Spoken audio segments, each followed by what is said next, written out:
에, 어제 제가 견고한 진이라는 그런 말씀을 드렸습니다. 견고한 진이 무엇인가, 어떻게 만들어지는가 이런 말씀을 드렸는데, 그러면서 견고한 진을 흔들고 무너뜨리기 위해서는 결국은 성령의 역사가 필요하다, 그런 말씀을 드렸습니다.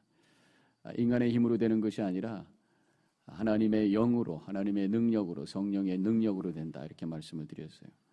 자, 그러면 오늘은 구체적으로 이 견고한 진을 무너뜨리기 위해서 성령의 어떠한 역사가 우리 가운데 일어나야 될 것인가라는 말씀을 함께 나누기 원합니다. 우리 성령님 그러면 생각하는 것이 어떤 신비로운 체험, 이렇게 우리가 생각을 하잖아요. 그런데 성령님도 분명히 우리 하나님의 삼위 중에 한 분이시기 때문에 인격적인 분입니다. 우리 하나님 인격적인 분입니다. 우리 예수님 인격적인 분입니다. 우리 성령님도 인격적인 분이에요. 인격적이라고 하는 것은 지정의 감성이 있고 어떤 진리가 있고 또 움직이는 결단이 있는 의지가 있는 그러한 분이라, 그런 말씀입니다. 그래서 우리 성령은 감화와 감동을 주는 감성의 영이에요. 그래서 성경에 보면은 성령의 감동이라는 표현이 많이 나오는데, 성령께서 우리 속에서, 우리 내 영혼 속에서 감화할 때에 우리가 느껴지는 게 뭡니까? 하나님의 임재가 체험이 되고 하나님의 사랑이 느껴지는 것이. 그래서 성령께서 역사할 때에 하나님의 사랑을 깨닫게 되고 그 사랑이 우리의 견고한 진을 무너뜨리는 능력이 될 수 있다, 이런 말씀입니다.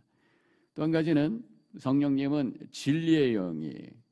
그래서 말씀을 깨닫게 해주시는 분입니다. 요한복음 16장 13절에서 진리의 성령이 오시면 그가 너희를 모든 진리 가운데로 인도하시리니 그가 자의로 말하지 않고 오직 듣는 것을 말하시며 장래 일을 너희에게 알리시리라, 그렇게 말씀하셨습니다. 이 진리의 영, 우리가 깨달아야 될 진리, 최고의 진리가 뭡니까? 바로 복음인 줄로 믿습니다. 그 복음이 깨달아지고 십자가가 정말 나를 위한 사건이라고 고백되는 것이 그냥 머리로 되는 게 아닙니다. 사실 성령께서 역사하셔야 되는 거예요. 성령께서 역사하실 때 십자가를 바라보면서 하나님의 그 은혜가 너무 감격스러워 눈물을 흘릴 수 있는 그런 은혜를 체험하게 되는 것입니다. 또 성령님은요, 의지의 영입니다. 감동의 영, 진리의 영, 의지의 영. 시편 51편 11절부터 12절에 보면 이렇게 쓰여져 있어요. 주의 성령을 거두지 마옵소서. 주의 구원의 즐거움을 내게 회복시키시고 자원하는 심령을 주사 나를 붙드소서. 자원하는 심령, 주의 성령을 거두지 마시고 주의 성령께서 내 안에서 역사하셔서 자원하는 심령을 갖게 하옵소서. 이게 무슨 말씀이에요? 하나님의 말씀에 자발적으로 순종할 수 있는 그 마음, 누가 주시는 것이? 성령께서 주신다는 말씀이죠. 자, 이렇게 성령께서 역사하실 때 하나님의 사랑을 체험하게 되고 진리를 깨닫고 십자가의 은혜에 감격하게 되고 하나님의 말씀에 순종하게 되는데, 이때에 견고한 진이 흔들리기 시작하고 무너진다는 말씀입니다. 오늘부터 토요일까지 이 세 가지에 대한 말씀을 가지고 여러분들께 말씀을 나누는데, 오늘은 하나님의 사랑을 경험하라. 성령께서 역사하심으로 말미암아 하나님이 나를 얼마나 사랑하신지를 깨닫고 그것이 체험이 될 때 내 안에 있던 견고한 진이 흔들리기 시작한다는 말씀입니다. 이 견고한 진이 있는 곳은 잠재의식이 있는 곳이라 말씀을 어제 드렸어요. 그리고 이 견고한 진을 만드는 것은 두 가지다. 하나는 반복된 어떠한 그 정보, 그것이 주로 이제 나를 향한 부정적인 어떤 표현들이 반복되었을 때에 만들어지는 부정적인 생각의 틀, 구조, 이런 것이라고 말씀드렸습니다. 또 어떤 그 충격적인 경험, 그래서 마음에 큰 상처를 받는 깊은 상처, 이런 것들이 바로 이 그 것들을 통해서 이제 우리 안에 이 쓴 뿌리가 만들어지는 거예요. 오늘 본문의 말씀에 보면은 이 쓴 뿌리라고 하는 표현이 나오죠. 15절에 보면은 또 쓴 뿌리가 나서 괴롭게 하여, 그런 말씀이 나옵니다. 이 쓴 뿌리, 견고한 진이라고 하는 말씀을 지금 드리면서 다시 또 한 가지 쓴 뿌리라는 그런 표현을 성경에서 찾게 되는데, 결국 이 쓴 뿌리가 뭐냐? 쓴 마음, 상처받은 영혼, 우리 마음속에 뭔가 잘못된 어떤 뿌리, 잘못된 열매를 맺게 하는 어떤 뿌리라고 할 수 있어요. 성경 신명기 29장 18절에 보면은 독초와 쑥의 뿌리 이런 표현이 나와요. 이 뿌리에서 독이 나오고 쑥이 나온다. 쑥은 쌉싸름한 그런, 우리야 뭐 쑥은 좋아하지만 여기서 표현하는 것은 쓴 식물이라고 하는 것이고 독이 나오는 식물, 그 뿌리에 대한 말씀을 신명기 29장 18절에서는 하고 계신데, 이제 쓴뿌리하고 같은 표현이라고 할 수 있겠죠. 결국 이 쓴뿌리라고 하는 것은 내 생각, 왜곡된 생각과 인격, 즉 견관진을 세우는 어떤 근원적인 마음의 상처라고 할 수 있겠어요. 내 마음속에 잊어버린 잠재의식 속에 깊이 들어가 있는 그 마음의 그 상처. 근데 이 쓴 마음, 이 뿌리를 제거해야, 그래야 잘못된 열매들이 없어진단 말이에요. 근데 열매만 자꾸만 없애려고 그래요. 그런데 뿌리는 그대로 남아있으니까 하나님 앞에 나와서 기도하고 결단하고 그리고 회개하고 그러고 일어났는데, 그래서 그 나무에 잘못된 열매를 잘라버렸는데 조금 있으면 또 나온단 말이죠. 이 봄이 되면요, 제가 가끔씩 교회 밖에 나가가지고 화단에 이 자풀을 이렇게 뽑는데, 자풀도 있지만 이제 옆에 있는 나무에서 씨가 떨어져 가지고 나오는 나무의 순이 있습니다. 나무에 뭐라고 그러나요? 싹이 있어요. 근데 이런 것들은 뽑아보면 아주 뿌리가 깊어요. 조그만 그 풀들은 부분 낮은데 그건 깊어요. 근데 그걸 이제 놔둬버리면은 이거 쭉쭉쭉 자랍니다. 그럼 나중에 뽑으려고 그러면은요, 안 뽑혀요. 초기에 발견을 해가지고 뽑아버려야 나무가 자라지 않습니다. 나중에 이제 한참 몇 달 지난 데 보면 뽑아지지 않으니까 그냥 뚝 잘라버리죠. 잘라버리면 조금 있으면 또 나옵니다. 나중에 가을이 돼가지고 이제 커지니까 잘라버려요. 끝난 줄 압니까? 내년 봄 되면 거기서 또 나옵니다. 점점 두꺼워집니다. 나중에는 뭐 이게 계속해서 나오는 거예요. 뿌리는 뽑아야 해결되는 줄로 믿습니다. 밑둥이를 자른다고 해결되는 게 아니더란 말이죠. 이 쓴 뿌리, 완악한 마음, 왜곡된 인격의 근원, 이걸 뽑아버려야 되는데, 우리 마음속에 생긴 쓴 마음, 이걸 뽑아버려야 되는데 그냥 놔두니까 그 위에 견고한 진이 만들어지고, 그러면서 우리의 삶을, 거기서 사탄 마귀가 우리를 조절하는 그런 삶을 살게 된다는 거죠.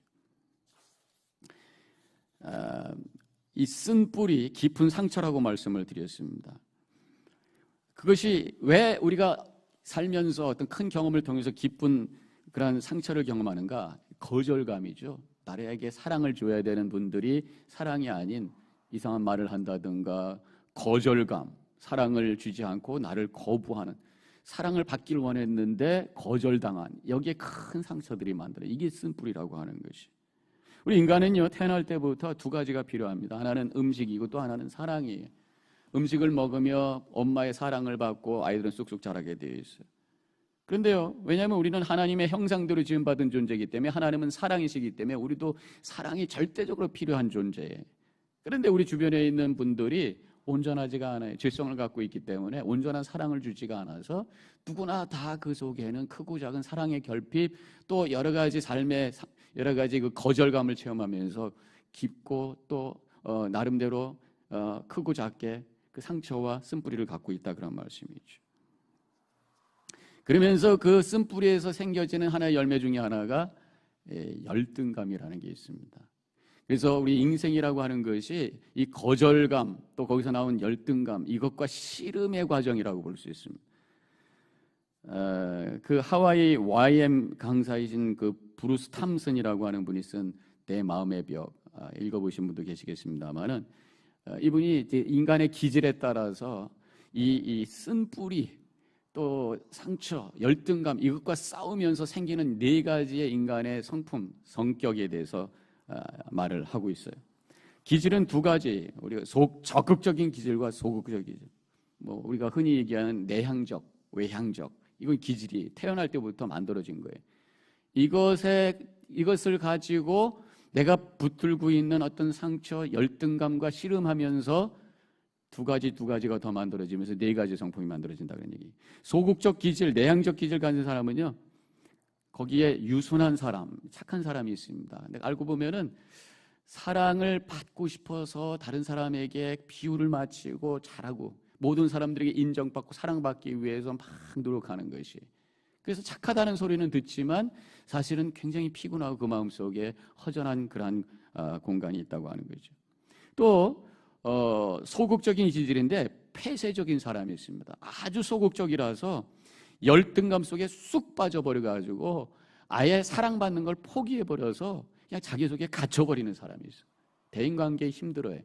대인기피증이 생기고 우울증이 생기고 혼자만 속에 들어가 있는 그런 사람도 만들어지게 된다는 거죠. 이제 적극적인 기질, 외향적인 기질이 있습니다.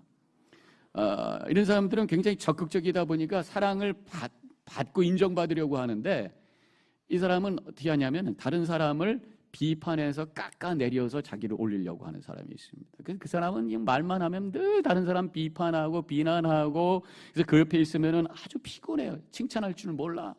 다른 사람의 가치를 내려놓고 자신을 올리려고 하는, 그래서 인정받으려고 하는 적극적인 기질을 갖기 때문에 그런 방식으로 자기를 자꾸만 세우려고 하는 거예요.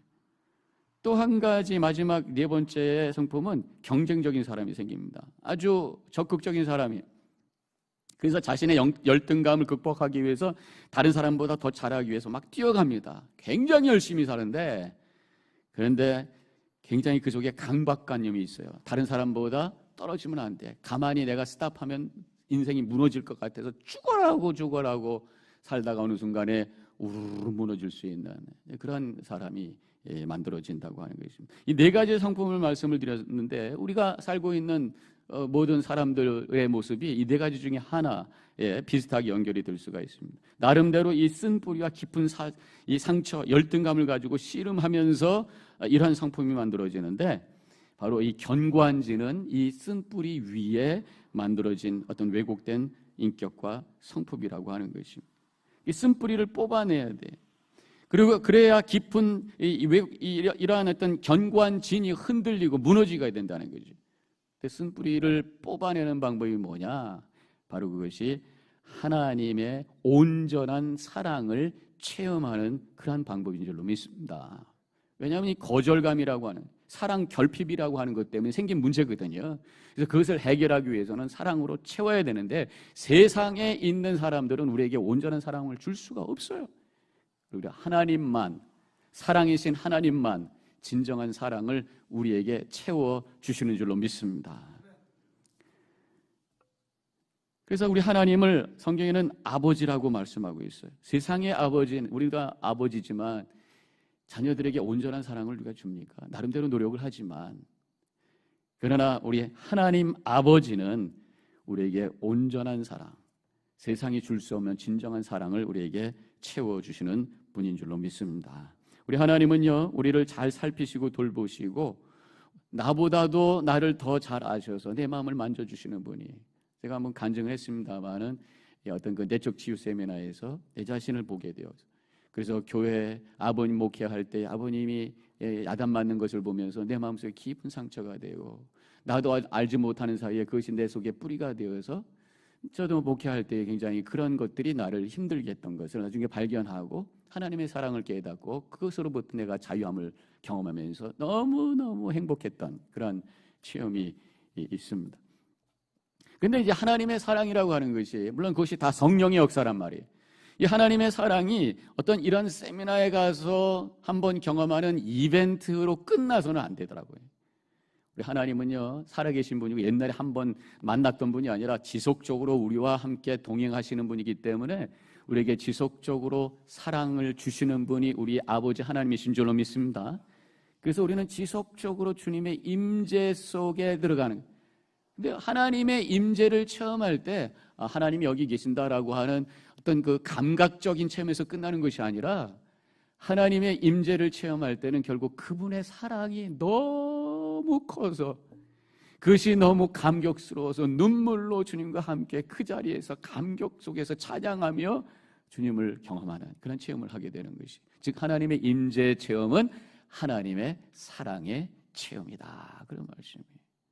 하나님의 임재 체험은요, 깊은 기도 속에서 가능한 거예요.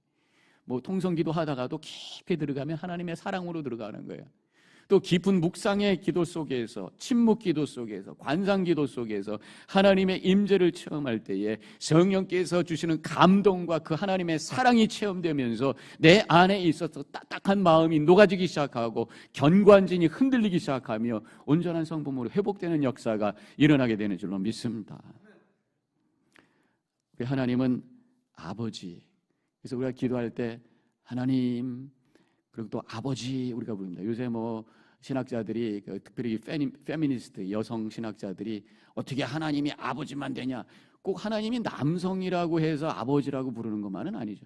여러분 어제 수요 예배 성경 공부하신 분들은 아시겠습니다만 하늘에 계신 우리 아버지라는 그런 말씀을 가지고 너무 은혜스러운 말씀을 주셨는데, 아버지라고 비유적으로 표현할 뿐이시지 그분은 어머니이시기도 하고 아버지이시기도 하고 누구보다도 나를 사랑하는 부모님의 마음을 가지신 분이라는, 그것을 아버지라고 표현할 뿐이다, 그런 말씀이잖아요. 나에게 생명을 주시고 나를 사랑하시는 하나님. 세상의 아버지는 야단을 치기도 하고 때로는 아픔을 주는 그런 분이시지만 우리 하나님 아버지는 늘 우리를 누구보다도 나보다도 더 잘하시고 나를 품어주시는 그런 하나님. 나를 위해서 가장 귀한 것을 주시고, 아니 나를 위해서 자기 자신을 십자가에 달려 제물로 주신 그분이 나의 하나님, 나의 아버지이신 줄로 믿으시길 바랍니다. 우리 예수님은요 하나님의 아들이라고 표현하지만 사실은 성육신하신 하나님 자신인 거예요. 우리가 십자가를 바라보며 십자가 위에 달리신 우리 주님을 바라보세요. 그리고 그 주님께서 나를 바라보며 눈을 맞추시며 나에게 뭐라고 말씀하시는지 한번 들어보세요. 뭐라고 말씀하시겠어요? 내가 너를 이만큼 사랑하노라. 너는 내 아들이야. 너는 내 딸이야. 내가 너를 위해 지금 죽었노라. 내가 너를 이마만큼, 십자가에서 피를 흘리시면서 내가 너를 이마만큼 사랑한다. 그 주님의 사랑이 나에게 느껴질 때에 내 안에 있었던 완악한 마음, 쓴 마음, 딱딱한 마음, 견고한 진이 녹아지고 무너지는 역사가 일어나게 됨을 믿으시길 주님의 이름으로 간절히 축원합니다.